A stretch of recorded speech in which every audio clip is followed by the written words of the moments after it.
10절요. 사람이 마음으로 믿어 의에 이르고 입으로 시인하여 구원에 이르나니라. 자, 11절. 성경에 이르되 누구든지 저를 믿는 자는 부끄러움을 당하지 아니하리라. 이거 예수를 믿으면 끝장이 좋다. 끝에 가서 부끄러움을 당하지 않는다. 나는 우리 교회 지금 외국으로 이민을 갔지만은 성도가 한 분 계시는데 높은 계급을 가진 분이었습니다. 그런데 낳았다면 딸이고 낳았다면 딸이고 낳았다면 딸인데 그분 부부만 죽을 게 아니라 나도 죽을 지기. 딸 낳았을 때마다 나를 오락합니다. 부부간에 울고 또 예배드리고 격려하고 내가 다음에는 아들 낳을 것입니다. 근데 또 딸 낳고 5번째 딸을 낳아서 내가 예배를 드리러 가는데 할 말이 없어요. 입맛만 다치고 있었습니다. 그래서 내가 한 번만 더 트라이 해보십시오. 그 간절히 기도를 하고 이제 6번째 어린애를 가졌을 때는 계속 안수를 받들어 왔습니다. 계속 안수를 해주고 주님이여 지금이라도 고추 달고 나오게 하여 주시옵소서. 아버지여 나도 좀 내 사정 좀 봐주십시오. 5번을 딸만 낳은 집에 가서 예배를 보기가 너무나 어려우니까 6번째는 제발 고추 달고 나오게 하여 주시옵소서. 안 달렸으면 지금이라도 달아주시옵소서.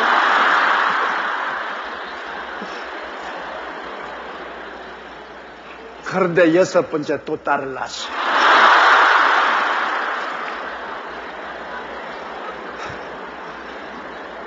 그래, 그 남편이 그만 애를 보지도 않으려 그래요. 예배를 드리러 갔는데 나보고 이 질문하네. 목사님, 성경 말씀은 로마서 10장에 보면 누구든지 저를 믿는 자는 부끄러움을 당치 아니하리라 하셨는데 이런 부끄러움이 도대체 어디가 있습니까? 온 친구 앞에서나 온 가족 앞에서나 이런 부끄러움이 어디 있습니까? 우리 집에 남자라고 나 혼자밖에 없습니다. 내가 한국문으로 가만히 있다가 그러지 마세요. 지금 딸 6이라고 불평하지 말고 훗날에 보세요. 딸 6이 아들 6보다 더 잘해줄 테니까 훗날에 보세요. 그러니까 이걸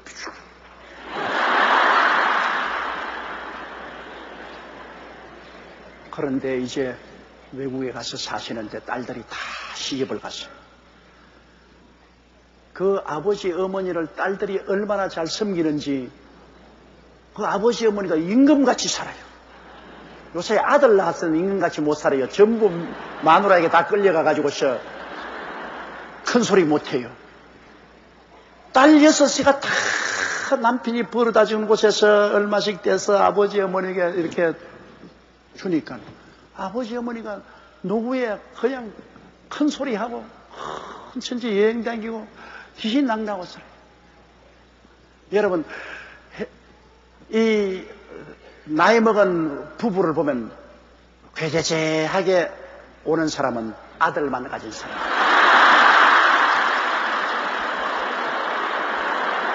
거짓말 아니에요. 그러나 옷도 깨끗이 입고 말쑥하게 온 사람 보면 딸 가진 사람이에요. 딸 가진 사람. 그러니까 아들만 선호할 필요가 없다고요. 요사이 아들 여러분 잘 길러보십시오. 나머지 딸 좋은 일만 해주고 맙니다. 여권이 얼마나 신장되어서 얼마나 강한지 마누라가 얼마나 무섭지 않아요. 마누라 거슬렸으면 아무것도 못해요. 그건 왜냐? 성경에 그렇게 말했지 않습니까? 아담을 깊이 잠재우고 난 다음에 아담의 갈비뼈를 취해서 여자를 만들었다니까. 여자는 남자 갈비뼈 하나 딱 잡고 있어요. 여자가 잘못 움직이면 갈비뼈가 아파서 견딜 수가 없어요. 남자는 여자 갈비뼈 하나도 잡고 있지 않아요. 여자는 무슨 남자 갈비뼈 하나 딱 잡고 까불지 마.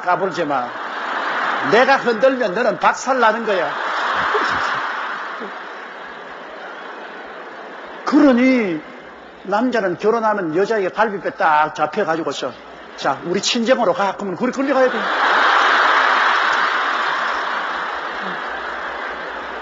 시집으로 가자는 말은 별로 안 합니다. 친정으로 가.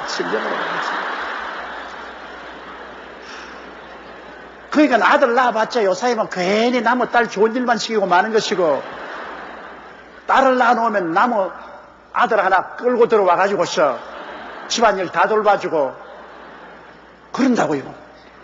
내가 농담으로 말하면 아니에요. 진담이에요.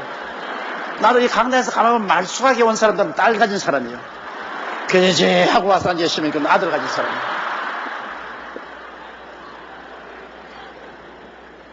그렇기 때문에 자꾸 아들 버들 하지 마세요. 아들 버들 뭐 천당하는 사람이 아들 버들이면서 옛날에 우리 한국 유교 시절에 제사밥 얻어먹으려고 아들이 있어야 제사밥이라도 해준다 그러는데 죽어서 지옥 가는데 제사밥은 누가 해먹어요? 우리가 다 죽으면 천당 가는데요. 이 땅에 살 동안에 알뜰살뜰 정겹게 돌봐주는 것은 아들보다 딸이 훨씬 낫습니다. 나는 사실 딸이 없어서 너무나 원통하다고 그 입에 발린 말로 하는 거 아닙니다. 진짜로 우리 친구들 보니까 너무 부럽더라고요. 이제 내가 노인청에 들어가지 않습니까? 우리 친구들 다 은퇴했어요. 내가 나같이 지금 목사님까지 현직에 있지. 우리 친구들은 다 은퇴했어요. 그런데 아들만 있는 친구는 언제나 기저재하게 돌아다녀요. 그러나 딸이 있는 친구는요, 보니까 딸이 아버지 그러고 기저재하게 댕기지 말라고, 뭐 얻어먹고 댕기지 말라고. 그럼 와가지고서 용돈도 주고, 옷도 철철히 해주고, 그러니까 우리 딸이 해준 거야. 우리 딸이 나에게 용돈 줘서 점심 사 먹으라고 그랬어. 그런데 우리 며느리가 해준 거야. 그런 사람 별로 없어요. 우리 며느리가 용돈 주더라. 있기는 있겠지. 그러나 별로 많지 않아요. 그러므로 아들, 딸 구별하지 말고 다 잘 길러세요. 똑같이 길러세요. 똑같이. 아들 없다고 원통하고 슬퍼하게 생각하지 말고 딸 없는 사람은 좀 원통하고 섭섭할 것이고 그래요. 그런데 이 성경 구절만 보면은 우리 교회 그 성도가 기억이 나요. 여섯부터 딸 놓고 난 다음에 막 사모하더라고. 여섯부터 딸 낳았다고 나에게 전화해서 목사님 또 딸 낳았습니다. 집에 와서 예배 봐주시고 했는데 발걸음이 안 떨어지더라고요. 하나님, 내가 목회하다가 어떻게 이런 일을 당합니까? 가서 그냥 설교할 것도 제목도 안 나오고 기도해도 목에 걸려서 말도 안 나오고. 그런데 그분이 이 말을 하는데 내가 비수같이 마음에 찔리더라고요. 누구든지 주를 믿으면 부끄러움을 당치 않는다고 그랬는데 왜 나는 예수 믿는데 이렇게 부끄러움을 당합니까? 할 말이 있나요? 끝을 보세요. 끝을 보세요. 지금 보지 말고 끝장을 보세요. 나중에는 딸 낳은 것을 기쁨으로 생각할 날이 올 것입니다. 그대로 됐어요. 그러므로 누구든지 주를 믿는 자는 부끄러움을 당치 않습니다. 나중에 여러분 하늘나라 영광에 들어가 보십시오. 얼마나 영화스럽습니까? 부끄러움이 어디 있습니까? 우리는 사나 죽으나 죽을 것이므로 주를 의지하고 나가면 수치를 당치 않습니다. 하나님이 우리를 인정해 주는데 사람들이 우리를 어떻게 하래요? 하나님이 우리를 정죄하지 않는데 사람이 어떻게 우리를 정죄하겠습니까? 12절요.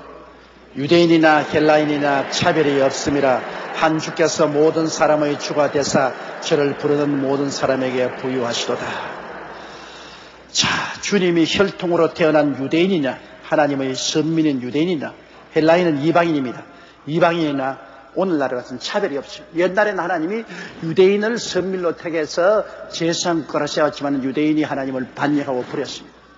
이제 예수 그리스도가 오셔서 이제 우리를 구원한 데는 이제 유대인이나 이방인이나 하나님이 차별 두지 않습니다. 누구나 예수 그리스도를 믿고 부르는 사람에게 주님의 구원은 풍성하게 부어주는 것입니다. 유대인에게도 이방인에게도 예수 그리스도를 믿고 부르는 자에게는 구원을 풍성하게 주시는 것입니다. 자, 그 다음 13절 보시다. 누구든지 주의 이름을 부르는 자는 구원을 얻으리라. 할렐루야. 이게 우리 기독교의 거대한 장점입니다. 주를 믿고 이름만 부르면 구원을 받는다.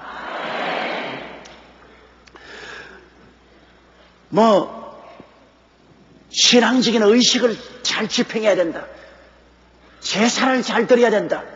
그런 것 없어요. 누구든지 남녀 노유 빈부 귀천할 것 없이 예수 그리스도를 믿고 이름만 부르면 구원을 합니다. 그 오늘날 여러분 구원은 인간적인 무슨 자격이 필요하지 않습니다. 마지막 숨이 끊어질 사람이라도 그때 예수를 믿고 그 그리스도 이름을 부르면 구원을 얻는 거예요. 구원은 바로 예수에게 있는 것입니다. 예수 그리스도 이외에 다른 데는 아무것도 없습니다.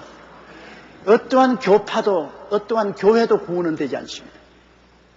예수 그리스도의 이름을 믿고 부르짖으면 그건 구원받는 것이요. 이렇기 때문에 온 천하 사람들이 다 구원받을 수 있어요. 어떤 지식이 있어 구원받는 건 아닙니다. 예수 그리스도를 믿고 이름만 부르면 구원받으니까 이것보다 더 쉬운 것이 어디 있어요? 아주 너무 쉽습니다. 그렇기 때문에 사람들이 오히려 예수 그리스도를 믿지 않고 어려운 길을 자꾸 만들어 가려고 합니다. 쉬운 길을 두고 왜 어려운 길을 가려고 합니까? 인간은 무엇이니 자기 자랑을 자꾸 하려고 뭐라도 요거만큼 자기 공로를 세워서 자기가 의시되어 보려고 자꾸 어려운 길을 택합니다. 구원은 어려운 데 있지 않고 쉬운 데 있는 것입니다. 아주 쉬운 데 있는 것입니다. 예수를 믿고 그 이름을 부르짖으면 구원을 얻게 되는 것입니다. 14절요. 그런즉 저희가 믿지 아니하는 일을 어찌 부르리요? 듣지도 못한 일을 어찌 믿으리요? 전파하는 자가 없이 어찌 들으리요? 자, 그러니 예수 그리스도를 믿고 부르라고 했는데 먼저 전파를 하는 사람이 있어서 예수님을 들어야 되고 전혀 누가 전파해 주는 사람이 없는데 예수님을 모르죠. 그러니까 여러분이 전도하는 것이 필요하죠. 여러분이 나가서 복음을 전파해야 듣고 믿으면 들으면서 나니까 들어서 믿고 입으로 시인할 수 있죠. 원래 여러분 모든 살아있는 존재는 세포로서 이루어졌습니다. 사람의 몸은 1kg당 1억 개의 세포가 있어요. 그럼 나는 74kg니까 74억 개의 세포로 되어 있습니다. 살아있는 것은 이 세포가 살아서 이것이 자꾸 세포가 또 죽으면 또 살아나고 죽으면 또 살아나고 그래서 몸이 유지되는데 암 같은 것은 세포가 미쳐버립니다. 세포가 정상세포가 안 되면 미쳐가지고서 막 무질서하게 자라서 몸을 죽여버려요. 암덩어리가 돼요. 그러므로 살아있는 것은 세포가 다 분열하고 또 분열하고 그래서 커져요. 어린아이 몸이 커지는 것은 세포 분열로 말미암아 몸이 커지죠. 이 꽃들도 전부 세포로 되어 있어요. 식물 세포로 되어 있어요. 살아있는 것은 모두 다 세포가 움직여서 그래서 성장하는 거죠. 그러면 예수 그리스도의 몸인 교회는 죽은 단체가 아니라 살아있는 단체인 것입니다. 그러므로 살아있는 그리스도의 몸의 세포는 누구냐? 여러분이 세포입니다. 여러분이 세포예요. 여러분이 바로 셀, 영어로 말하면 셀, 세포예요. 살아있는 세포죠. 그러면 이 예수 그리스도의 몸은 어떻게 자라냐? 여러분이 셀 리더, 세포 지도자가 돼가지고서 여러분이 또 한 사람이 두 사람 만들고 두 사람이 네 사람 만들고 네 사람이 여덟 사람 만들고 그래서 커져가는 거예요. 그리스도의 몸된 교회라는 것은 세포인 여러분을 통해서 커져가는 것이지요. 다른 걸로 안 돼요.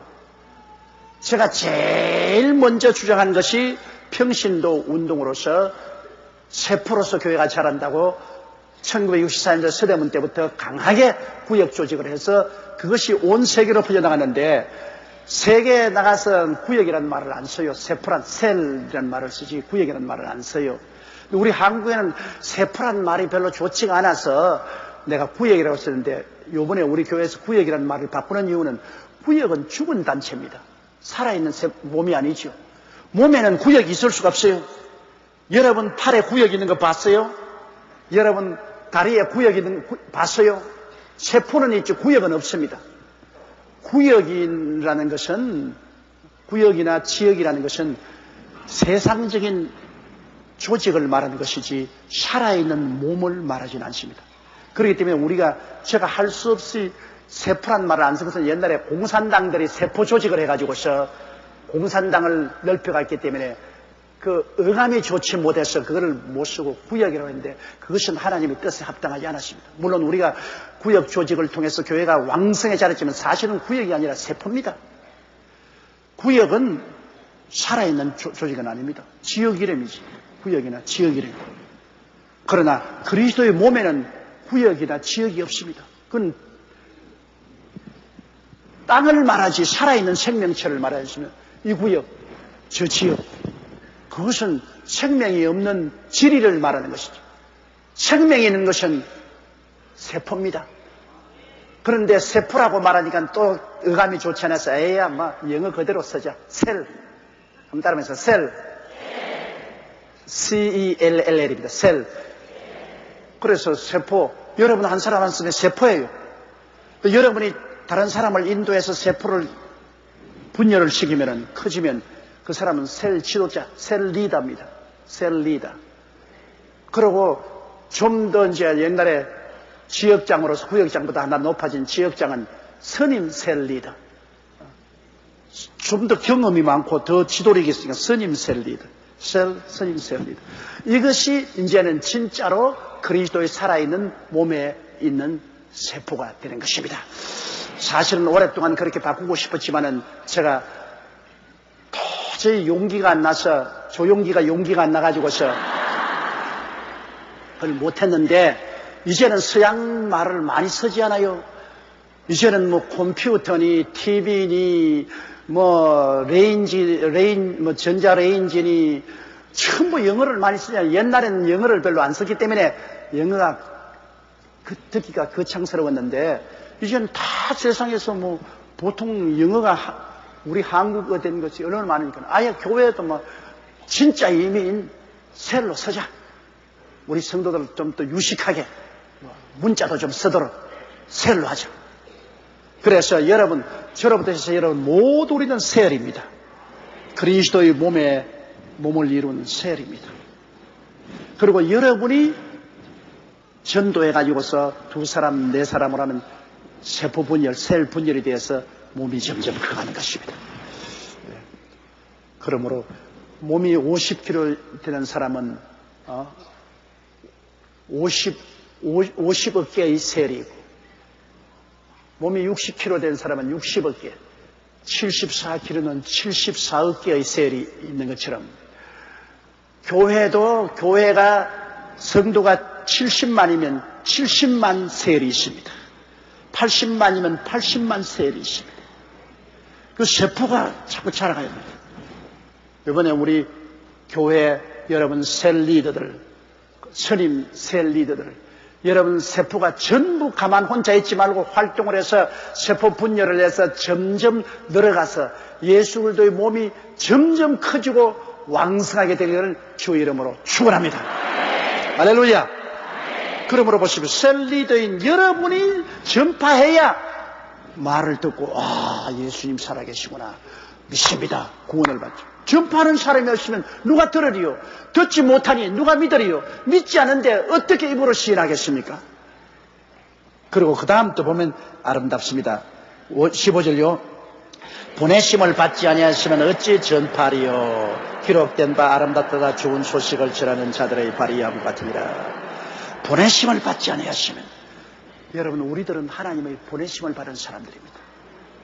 너희가 나를 택한 것이 아니라 내가 너희를 택하여 세웠다. 주님이 우리를 택해서 불러주셨죠. 그러고 난 다음에 너 아버지가 나를 세상에 보낸 것처럼 나도 너희를 세상에 보내노라. 우리는 부르심을 받았으면 또한 보내심을 받습니다. 사람이 그냥 부르지만 않죠. 이리 오너라. 그럼 앞에 왔습니다. 개서가 있어라. 그렇게 말하죠.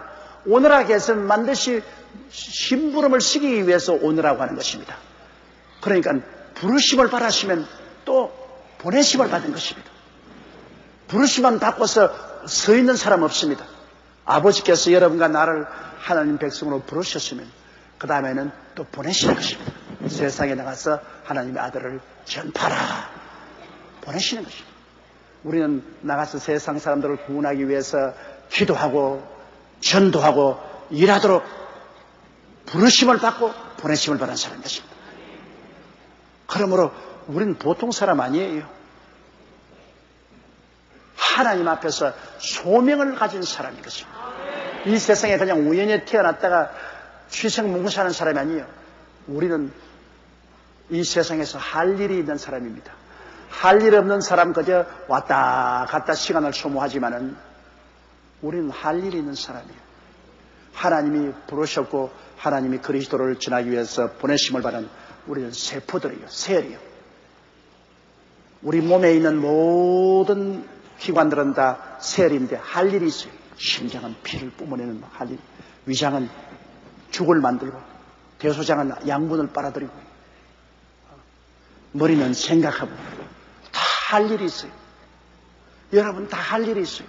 하나님이 부르셔서 주 영광을 위해서 일하도록 여러분의 한 사람 한 사람 세포에게 할 일을 주신 것입니다. 할 일을 주신 것입니다. 그러므로 사명자들인 것을 알게 되시기를 바랍니다. 우연히 왔다가 우연히 가는 사람들이 아닙니다. 여러분은 하나님이 아심받고 하나님께 알리심받은 것입니다. 여러분은 일어서고 앉는 것을 주님께서 다 알고 계신 것입니다. 성경에는 내가 태어나기 전에 벌써 내 일생이 하나님의 책에 다 기록됐다. 그처럼 하나님이 여러분 다 알고 계십니다. 그렇기 때문에 보내심을 받지 않으시면 어찌 전파하겠느냐? 여러분이 다 셀 리더가 되어서 열심히 전파하는 것은 하나님이 보냈기 때문에 그런 것입니다. 그래서 주님이 뭐라고 말합니까? 아름답도다 좋은 소식을 전하는 자들의 발이여. 여러분이 열심히 셀 리더가 되어서 셀 가방을 들고 집집마다 가서 전도하고 셀을 인도하고 하면 아름답다. 너 그 발이 얼마나 아름다운지 모르는데 너 왔다 갔다 하는 발이 내가 보기에 너무나 아름답다. 하나님이 감동하시는 것입니다. 왜 하나님이 그렇게 여러분을 아름답고 귀하게 보시면 여러분이 무엇이든지 하나님께 구하는 것을 하나님이 들어주시는 것입니다. 일하는 소에게 망을 씌우지 말라 그랬지 누워있는 소에게 망을 씌우지 말라 말 안 했어요. 일하는 소에게는 망 씌우지 말고 마음대로 뜯어먹게 하라. 마음 뜯어먹게 하라. 여러분이 셀 리더로서 열심히 그리스도의 몸된 교회를 위해서 일할 때 하나님 여러분에게 풍성하게 복을 주시는 것입니다. 신령한 복도 주시고 물질적인 복도 주시는 것입니다. 16절 보십시다. 그러나 저희가 다 복음을 순종치 아니하였도다. 이사야가 가로되 주여 우리의 전하는 바를 누가 믿었나이까 하였으니. 구약시대의 사람들도 복음을 들었어요. 그들은 장차 오실 메시아를 들었습니다.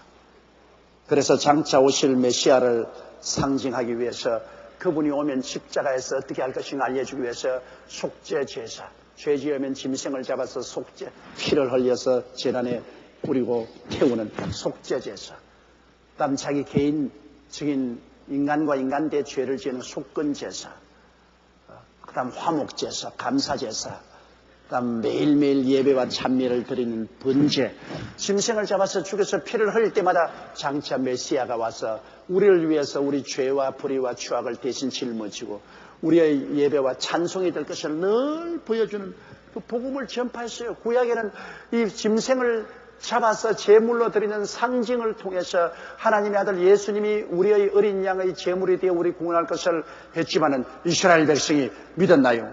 그 전에 했는데 다 버리고 우상을 섬겨서 북이스라엘 남유다로 갈라졌다가 나중에는 하나님께서 그들을 멸망시켜버리고 말았습니다. 아수리아와 바벨론 포로가 잡히고 나라가 풍지박산하고 없애버리고 마는 것입니다. 복음을 그들은 받아들이지 않았어요. 신약성경에 이제 그들이 늘 구약에서 상징하던 그 예수님이 오셔서 어린 양이 되어서 십자가에 못 박여 몸을 찢고 피 흘려 그들 눈앞에서 죽었다가 부활하실 것만은 그들이 믿었나요? 예수님을 그들은 배반했었습니다. 예수님이 오셨을 때 대제사장과 바리새 교인, 사두개 교인, 교법사들이 모여서 끝까지 예수님을 자꾸 배반하고 그리스도의 복음을 믿지 아니하고 나중에는 총독 빌라도에게 고발해가지고서 그리스도를 십자가에 못 박여 죽였습니다. 그리고 그들은 말하기를 예수 그리스도 죽인 핏값을 우리와 우리 자손에게 돌리라고 했는데 여러분 얼마나 무섭습니까? 예수 그리스도를 십자가에 못 박여 죽이는 그 죄값을 우리와 우리 자손에게 돌리라고 했는데 주 70년 로마의 디도 대장이 와서 예루살렘 성을 둘러싸고 공격해서 약 100만 명이 죽었습니다. 그들이 흘린 피가 강물같이 흘렀다고 말했습니다. 예수 그리스도 십자가에 못 박은 그 불로서 예루살렘이 함락되고 그들은 다 풍지박산됐습니다. 그 다음 제2차 세계대전때 이제 이 죄를 우리와 우리 자신에게 돌려라 했는데 여러분 히틀러가 악마가 들어가서 구라파인 유대인들을 잡아 600만 명을 학살했습니다. 그들의 머리를 깎아서 천을 짜서 그 고기를 가마에 삶아가지고서 비누를 만들었습니다. 뼈를 갈아서 비료를 만들었습니다. 600만 명. 어마어마한 살해의 비극을 연출했습니다. 그것이 결국 예수 그리스도를 십자가에 못 박을 때 그들의 말이 이 죄를 우리와 우리 자손에게 돌려라. 얼마나 무서운 일입니까? 그러고도 오늘날 여러분 유대인들은 예수 그리스도를 받아들입니까? 안 받아들입니다. 예루살렘으로부터 해서 전 오늘날 이스라엘의 교회 하나를 세울 수가 없습니다. 법적으로 교회를 못 세우게 하고 있습니다. 법적으로 예수 그리스도의 복음을 못 전하게 하십니다. 유대인들은 끝까지 지금도 그리스도의 복음을 배반하고 받아들이지 않습니다. 그러나 해외에 있는 미국에 있는 유대인들과 소련에 있던 유대인들, 해외에 나가 있던 유대인들은 예수를 믿고 들어온 사람이 많습니다만 본국에 있는 이스라엘 사람들은 그리스도의 복음을 지금도 배반하고 있는 것입니다. 그러므로 이사야가 탄식했습니다. 이사야가 가로되 주여 우리의 전한 바를 누가 믿었나이까 하였지.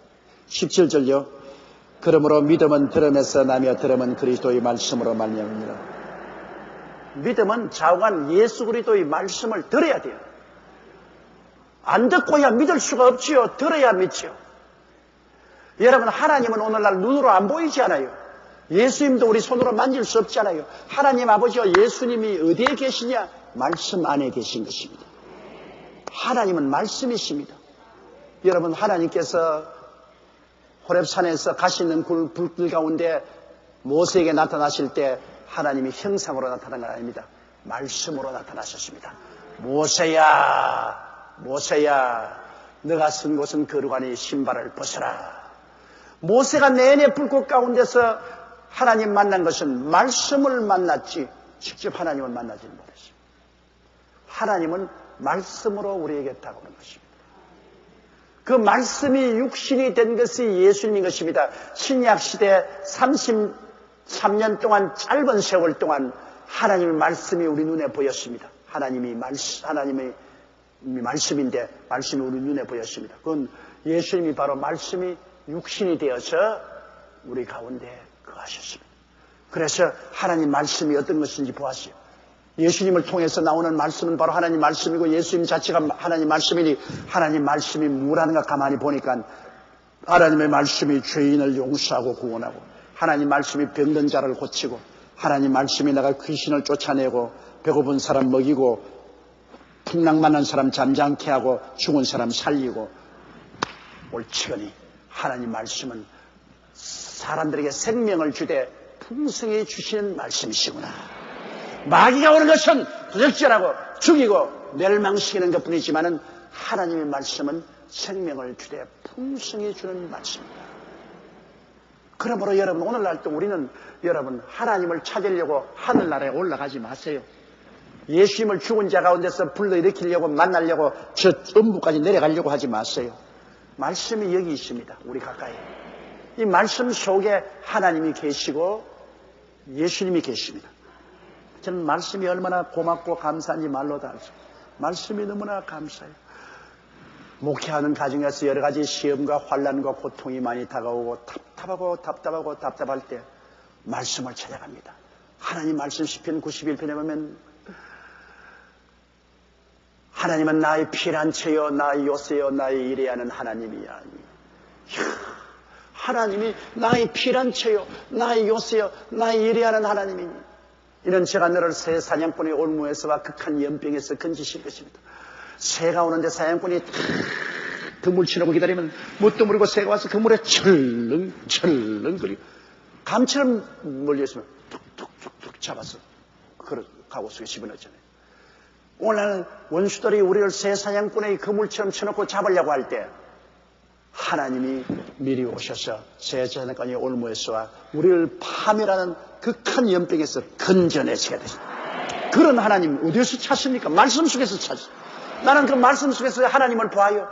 말씀 속에서 나의 하나님, 나의 피난처여 나의 요새여 나의 이래하는 하나님, 새 사냥꾼의 올무에서와 극한 연병에서 나를 건지시는 하나님 감사합니다. 밤의 놀램과 낮에 흐르는 살과 흑암 중에 행하는 연병과 백주의 황폐케 하는 파멸을 두려워하지 아니하리로다. 그게 바로 그 말씀이 하나님이요. 하나님이 밤중에 놀래는 일을 당하지 않게 하시고 대낮에 나를 염통을 향해 쏜 화살을 멸하게 하시고 극한 연병을 피하게 하시고 파멸을 피하게 하시고 이 하나님 말씀 속에 하나님을 발견하니까 그 속에서 그냥 하나님을 붙잡고 울고 감사하고 부르짖고 하면 문제가 해결되는 것이에요. 시편 23편에 내가 사망의 엄침한 골짜기로 다닐지라도 해를 두려워하지 아니할 것은 주께서 나와 함께 계심이라. 주의 지팡이와 막대기가 나를 안위하시나이다. 바로 그 말씀이 하나님입니다. 하나님, 내가 사망의 엄침한 골짜기로 다니는데 주께서 함께 계시옵나이까. 내 형제도 친척도 동료도 따라올 수 없는 이 사망의 엄침한 골짜기에 성경의 말씀에 보니까 내가 주께서 함께 계십니다. 주님께서 사망의 엄침한 골짜기에 나의 목자가 되어서 함께 계셔서 주님의 손에는 지팡이가 있고 막대기가 있어요. 지팡이는 인도하는 하나님의 지혜와 총명과 모략과 재능이고 막대기는 하나님의 권세와 능력으로 원수를 치는 것입니다. 하나님께서 사망의 엄침한 골짜기에 갈 바를 모르고 있는 나에게 같이 해주셔서 주님의 지혜와 총명과 모략과 재능과 주님의 권능과 능력으로 지팡이와 막대기로 원수를 쳐서 나에게 해를 받지 않게 해주시고 내 마음속을 평안하게 하고 위로해 주시고 이 말씀을 저는 100번도 1000번도 더 외웁니다. 그 말씀이 하나님이니까 내 하나님이요 사망의 엄침한 골짜기에 하나님이 같이 계심이라. 주님이 지금 나와 같이 계셔서 그 지팡이와 막대기가 내는 모르지만은 벌써 내 앞서가서 원수와 싸워서 나에게 해를 받지 않고 나에게 위로와 평안을 주시나이까. 너무나 감사합니다. 하나님 너무나 감사합니다. 말씀의 품에 안기는 것이 하나님께 안기는 것입니다.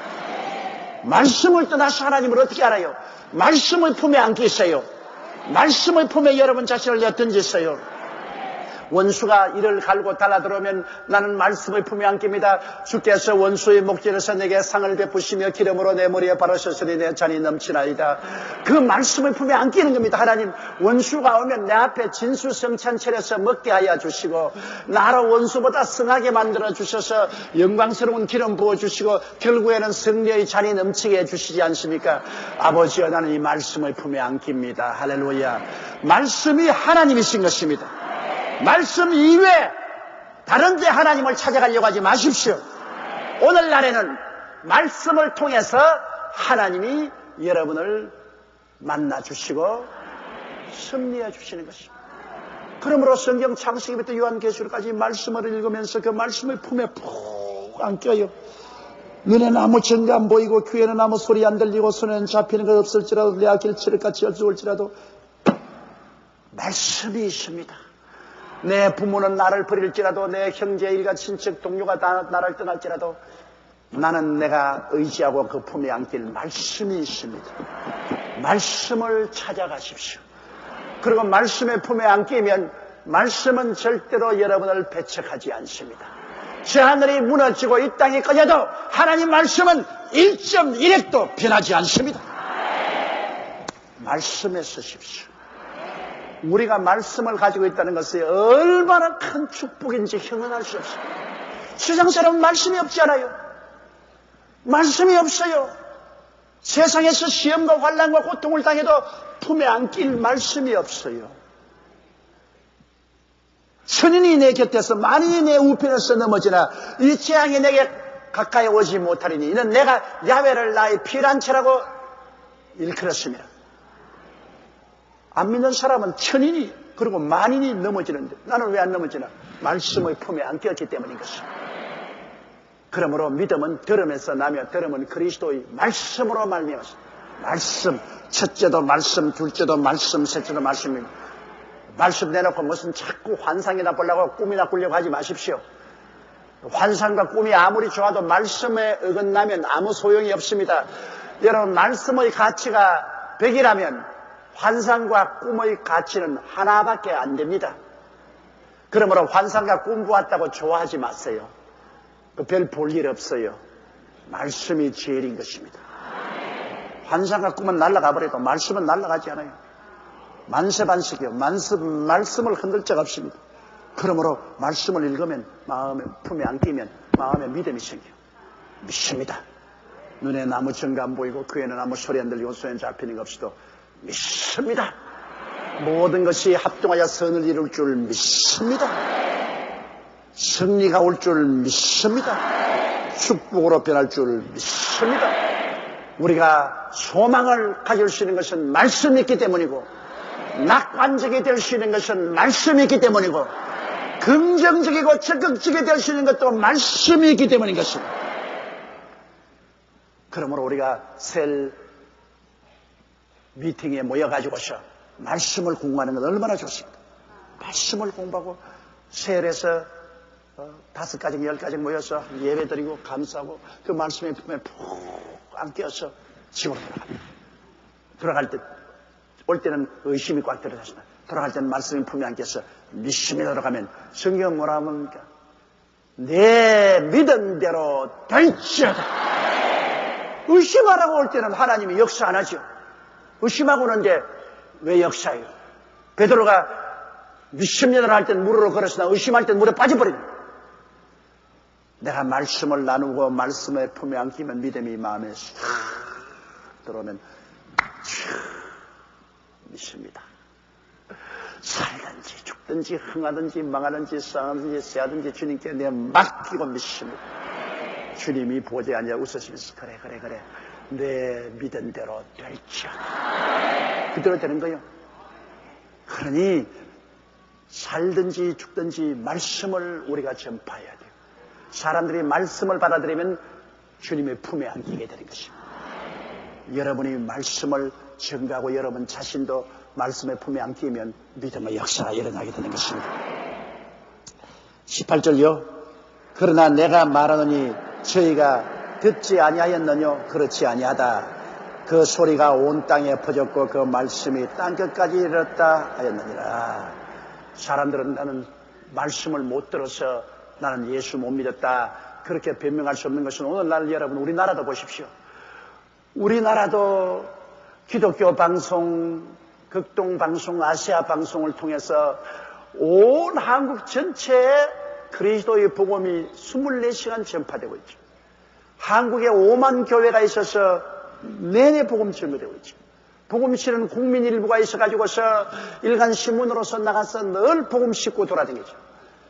좌우간 한국에서 복음을 못 들었다는 것은 자기가 듣기 싫어서 못 들었지 들으려고 하면 복음 다 들을 수 있어요. 이것은 오늘날 미국도 그렇고 심지어 소련, 저 아프리카 오지까지 이 요사이 전자매체를 통해서 복음이 다 전파되죠. 그래서 여기 그 소리가 온 땅에 퍼졌고 그 말씀이 땅끝까지 이르렀다. 이럴 정도로 오늘날 복음은 온천하 만국에 전파되었고 또 전파되고 있는 것입니다. 19절요.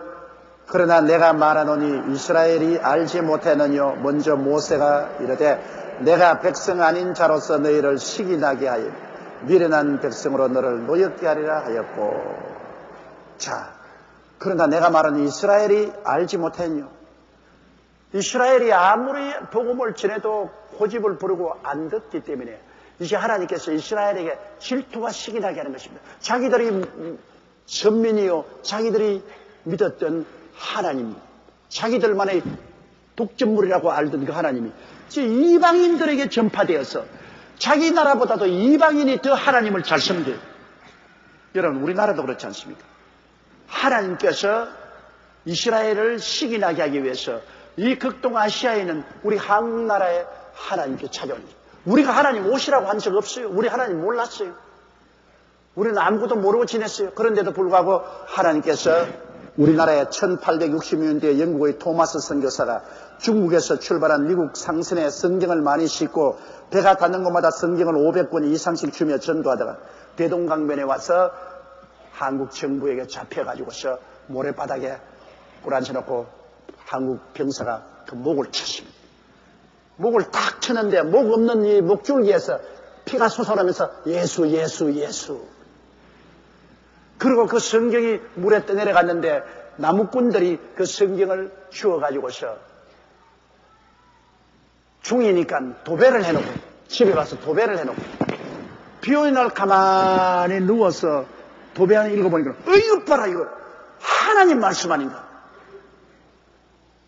그래서 선교사가 나중에 시골에 가보니까 아무도 전도한 적이 없는데 평안도 산골짜기에 예수 믿는 사람들이 모여서 예수를 믿고 있어요. 토마스 선교사가 대동강에서 물에 던져버린 성경을 잡아서 도배를 했다가 그냥 예수로 도배가 되어버리고 말았어요. 여러분, 복음이 들어가면 구원을 받게 되는 것입니다. 유대인들이 예수를 버리기 때문에 하나님께서 유대인들을 시기나게 하기 위해서 이방인인 우리, 하나님의 선민도 아닌 이방인 우리에게 복음을 보내어서 예수를 믿게 합니다. 그래서 이야, 지금 우리 야훼 하나님, 우리 예수, 우리 유대인들에게 나온 이 복음을 이방인들이 다 믿고 축복을 받으니 이럴 수가 있느냐. 우리도 하나님께 찾아가자. 이렇게 시기나게까지 함으로 복음을 전할 수 있게 되기를 하나님 원하셨습니다. 20절요. 또한 이사야가 매우 담대히 이르되 내가 구하지 아니하는 자들에게 찾음받고 내게 문의하지 않은 자들에게 나타났노라 하였고. 하나님을 구하지도 아니하고 하나님을 찾지도 않았는데 하나님이 나타나셨다. 오늘 우리 선교사 보낸 그거 아닙니까?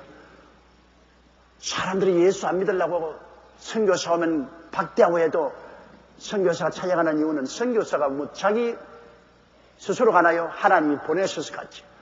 구하지도 않고 찾지도 않는 데 가서 자꾸 하나님 지금 문 두드린 주 예수 대문 밖에 기다렸었으니 단단히 잠가두니 못 들어오시네. 자꾸 두드린 거죠. 지금 하나님께서는 구하지도 않고 찾지도 않는데 찾아가서 구원하려고 두드린 거죠. 우리 셀 리더들이 자기의 셀 멤버들과 함께 이웃에 있는 사람들에게 구하지도 아니하고 찾지도 않은데 가서 두드린 거예요. 그거는 주님께서 여러분을 통해서 그 영혼을 구원하려고 애쓰시는 모습을 보여주고 있는 것입니다. 21절에요. 이스라엘을 대하여 가라사대 순종치 아니하라고 거스려 말하는 백성에게 내가 종일 내 손을 벌렸노라. 순종치도 아니하고 하나님께 자꾸 거스려 말하는 백성에게는 주님 손을 눈이 먹어라. 귀가 먹어라. 알지 못하고 죽어라. 죽어. 하나님 그렇게 사랑하고 구원하려고 했는데 하나님을 순종치 아니고 하나님을 자꾸 거스려 말하는 사람에게 주님 손을 내밀어줍니다. 싫어. 이제 너희 없어도 괜찮아. 열매 맺는 다른 백성에게 찾아간다. 그래서 오늘날 이스라엘 백성이 불순종하고 하나님을 거스림으로 오히려 그것이 우리에게 유익이 되었습니다. 그렇기 때문에 하나님께서 이스라엘에게 줄 축복을 떼가지고서 우리에게 주신 것입니다. 우리를 찾아와서 부르지도 않고 찾지도 않는데 하나님이 우리에게 나타나셔서 우리 민족을 구원하고 우리 여의도 순복음교회도 하나님이 세워주신 것입니다. 이 얼마나 고맙고 놀라운 일인 것입니다. 이 세상에서 여러분 가장 좋은 소식은 예수 믿고 구원받는다는 소식인 것입니다.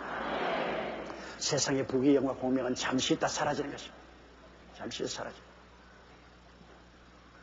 그러나 예수 믿고 구원받고 주님 위해서 일하는 것은 영원한 것입니다. 여러분과 나는 보통 사람입니다. 여러분과 나는 부르신 일을 아는 사람입니다. 우주에서 부르시는 일을 압니다. 그분이 누굽니까? 야훼 하나님과 그 아들 예수님이신 것입니다. 이분이 우리를 부르셨어요.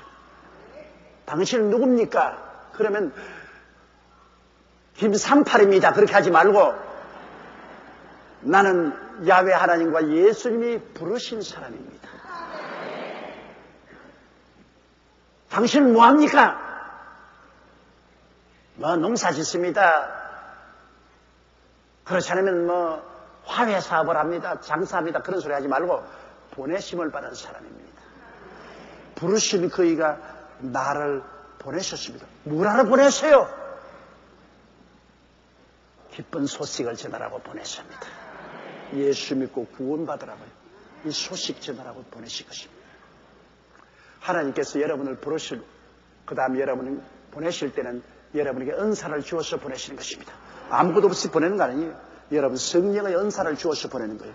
여러분 힘으로 안 되죠. 성령의 은사를 주었기 때문에 여러분께서 언제나 나가서 보내신 일을 할 때는 여러분 눈에 안 보이는 신기한 성령의 임재가 같이 있어서 신기한 일이 일어나는 것입니다.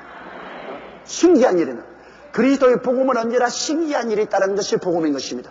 우리가 부르심을 받고 보낼 때 하나님이 찰랑찰랑 빈손 들고 에라 가라 그렇게 해서 엉덩이 탁 쳐서 보내는 것 아닙니다.